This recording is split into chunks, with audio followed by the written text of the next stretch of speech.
तो आज की इस वीडियो में हम एक साइंस फिक्शन मूवी को एक्सप्लेन करेंगे जिसमें दिखाया जाता है कि कैसे लोग इलेक्ट्रिसिटी ना मिलने पर एक दूसरे से लड़ने लगते हैं और अपनी जान बचाने के लिए जंगलों में रहने लगते हैं। पर वीडियो स्टार्ट करने से पहले अगर चैनल पर नए हो तो चैनल को सब्सक्राइब कर लेना, क्योंकि हम आपके लिए ऐसी मस्त मस्त वीडियो लेकर आते रहते हैं। फिल्म की शुरुआत रीज नाम की एक लड़की के साथ होती है जो दीवारों पर लगे टेलीफोनों से भरे एक छोटे कमरे में है। अचानक उनमें से एक जिस पर एक नोट लगा है वो बजने लगता है। रीज फोन कॉल उठाती है और वह एक ऑटोमेटिक वॉइस मैसेज सुनती है जो उसे रॉयल फ्लश मिलने पर बधाई देती है।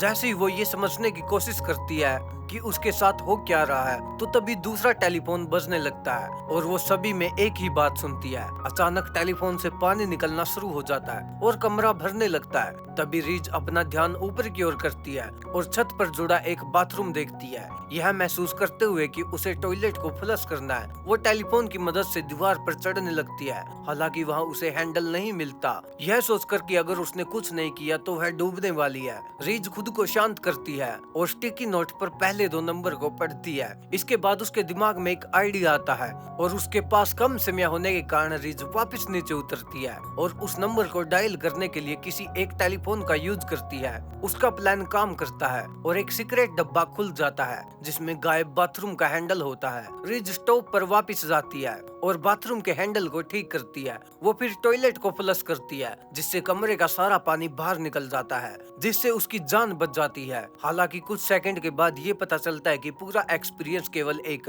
वर्चुअल रियलिटी गेम था। रीज अपने वीआर हेडसेट उतारती है और यह पता चलता है कि वह असल में एक ई स्पोर्ट सेंटर में है। अब बाद में वह घर जाती है और अपने पिता क्रिस के साथ डिनर करती है। रीज अपने पिता के बहुत करीब होती है क्योंकि रीज ने बहुत कम उम्र में अपनी माँ को खो दिया था। अचानक से कमरे की रोशनी टिमटिमाने लगती है और एक शॉर्ट सर्किट हो जाता है। फिर हमें पूरे शहर के अलग अलग इलेक्ट्रिक आउटपुट का हाल दिखाया जाता है जो उसी तरह से नष्ट हो जाते हैं। किसी कारण से बिजली से चलने वाली हर चीज खराब हो रही थी। घर के अंदर क्रिस इसके बारे में सोचने लगता है और रेस भी यही सोचती है कि शहर एक नॉर्मल बिजली आउटेज से गुजर रहा है और रीज को कोई सिग्नल नहीं मिल पाता और वह भारी दुनिया से कट हो जाती है। रीज का कंप्यूटर सेटअप भी आग की लपटों में चला जाता है। वह किसी तरह से आग बुझाने में सफल हो जाती है, लेकिन अपने कंप्यूटर को बचाने में वह असफल रहती है। बाद में लिविंग रूम में क्रिस एक लालटेन जलाता है। ब्लैकआउट उनके लिए एक जरूरी ब्रेक है इलेक्ट्रिक डिवाइस से दूर रहने के लिए। फिर दोनों अपने आईपैड पर कुछ पुरानी तस्वीर देखने लगते हैं। दोनों आईपैड पर अपनी पुरानी तस्वीर देखकर अपने पुराने समय को याद करते हैं। अब रीज की माँ जिंदा थी। जल्द ही वह सोफे पर सो जाते हैं। आधी रात में रीज अपने गोदाम में एक अजीब सी आवाज सुनती है। अपने पिता को बिना उठाए वो धीरे धीरे लालटेन लेकर वहाँ निकलती है और फिर गोदाम में चली जाती है। वहाँ उसे रेडियो फ्लैश नाम की एक किताब मिलती है जो इलेक्ट्रोमैग्नेटिक पर्सिया ईएमपी के लिए एक और वर्ड है। जैसे ही रीज जगह को चारों ओर से देखती है हमें पता चलता है कि गोदाम असल में उसके दादाजी फ्रैंक का है जो कुछ सालों पहले पहाड़ों में रहने के लिए चले गए थे। थोड़ी देर के बाद रीज टेबल पर एक पुराना रेडियो स्टेशन देखती है और फ्रैंक से कुछ जवाब पाने की उम्मीद में है। वो रेडियो स्टेशन को ठीक करती है। वो फिर डिवाइस चालू करती है और अपने दादाजी को कॉल करती है जो कुछ सेकंड बाद जवाब देते हैं। यहाँ हमें पता चलता है कि फ्रैंक बिजली आउटेज के बारे में बहुत चिंतित है जिसे वह दुनिया का सर्वनाश कहता है। उसके अनुसार यूएसए का पूरा पश्चिमी हिस्सा एक रहस्यमय आउटेज से प्रभावित हुआ है। वह अनुमान लगाता है कि इसका इलेक्ट्रोमैग्नेटिक पल्स अटैक से कुछ लेना देना हो सकता है और फ्रैंक चाहता है कि रीज और उसके डैड तुरंत अपना घर छोड़ दे और उनके साथ पहाड़ों में आ जाए, क्योंकि यहाँ उनके पास बहुत सारी जरूरी सप्लाईज हैं। कॉल कट करने से पहले फ्रैंक रीज को एक मैप और मोबाइल रेडियो के बारे में बताता है जो उनके ट्रिप में उनकी मदद करेंगे। हालांकि रेडियो तब काम करेगा जब वो फ्रैंक के 5 मील के दायरे में होंगे। इन सब से पता चलता है कि फ्रैंक ने इस घटना की पहले से ही तैयारी कर ली थी। रीज अगली सुबह अपने पिता को सिचुएशन के बारे में बताती है कि यह कितना सीरियस है। सबसे पहले क्रिस फ्रैंक की जगह पर जाने से इनकार कर देता है, यह दावा करते हुए कि वह एक पागल इंसान है। लेकिन जब उसकी बेटी जिद करने लगती है तो वह कम से कम अपने डैड को कॉल करने के लिए मान जाता है। कुछ ही समय के बाद दोनों गोदाम में जाते जाते हैं और रीज रेडियो ट्रांसमिशन शुरू करती है। उसके जाने के बाद क्रिस और फ्रैंक ने अपनी बातचीत शुरू की।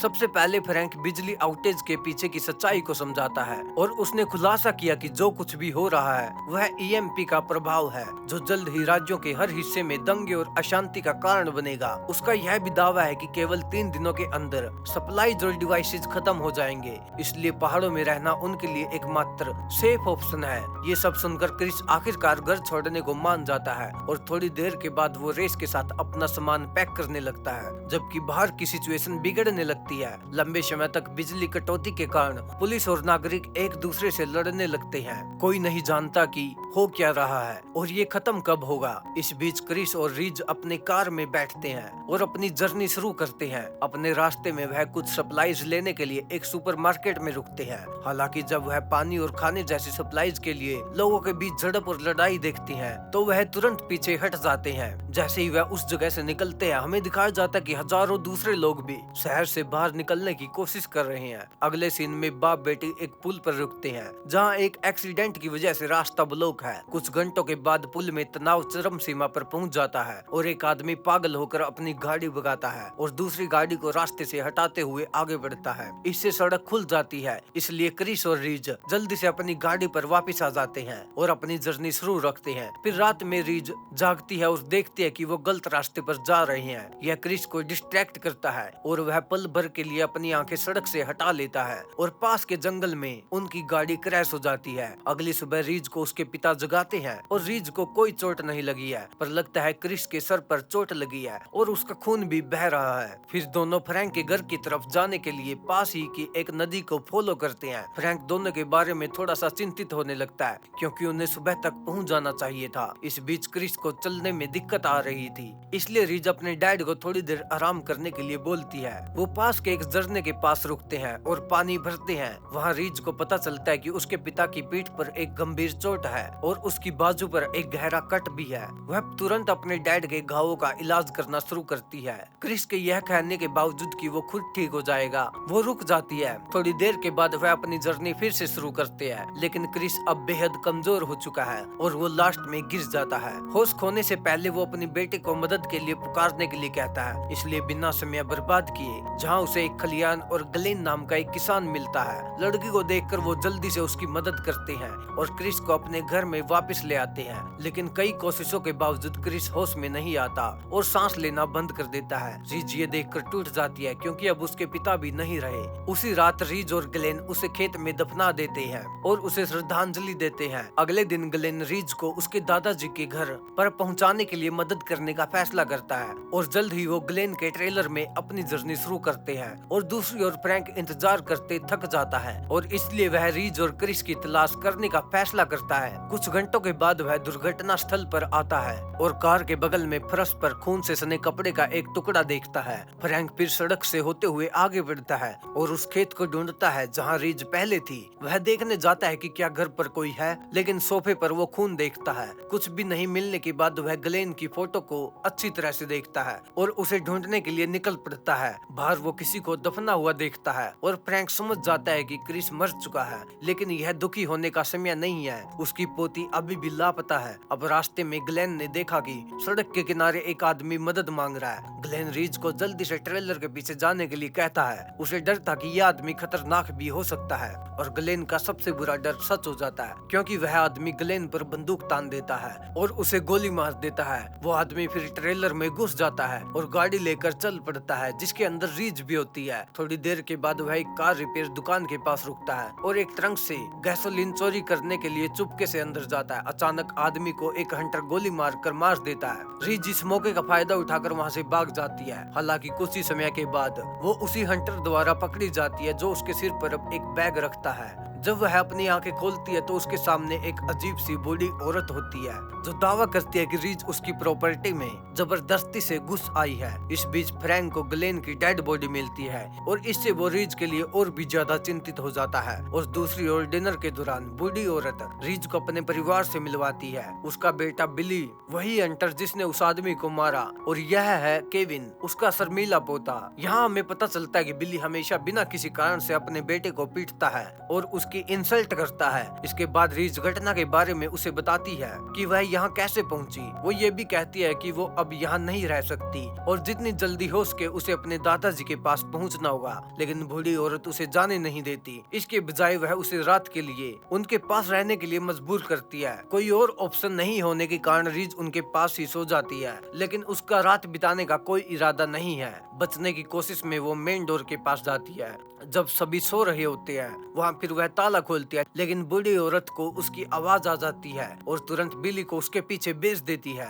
रीज भागती है लेकिन वो उसे पकड़ लेता है और हंटर उसे अपने घर वापस ले आता है। जब रीज को होश आता है तो वह खुद को एक बैग के अंदर बंधा हुआ पाती है जो एक पेड़ पर लटका हुआ है। तभी एक भालू उसके पास आता है और बैग को खोलने की कोशिश करता है। ऐसा लगता है कि यह भालू उसे मार डालेगा, लेकिन बिली समय से पहले वहाँ पहुँच जाता है और भालू को गोली मार देता है। इससे हमें पता चलता है कि विशाल जानवर को लुभाने के लिए रीज को बस चारे के रूप में उन लोगों ने इस्तेमाल किया है। उसे एक छोटे से स्टोर रूम में ले जाया जाता है जहां बिली उसे कुछ दिनों के लिए बंद कर देता है, लेकिन एक दिन वो उसे बाहर निकालता है और बूढ़ी औरत उसे यहाँ रहने के लिए उसके बेटे से शादी करने के लिए कहती है। हालांकि रीज ने जवाब दिया कि वो उस पागल के साथ रहने के बजाय स्टोर रूम के अंदर ही रह लेगी। उसकी इच्छा पूरी हो जाती है क्योंकि गुस्से में वह बूढ़ी औरत रीज को वापस से स्टोर रूम में फेंकवा देती है और उसके दोनों हाथ और पैर बंधे हुए होते हैं। बचने के लिए बेताब रीज अपने हाथों को रस्सी से काटने में कामयाब हो जाती है और खुद को पूरी तरह से खोल लेती है।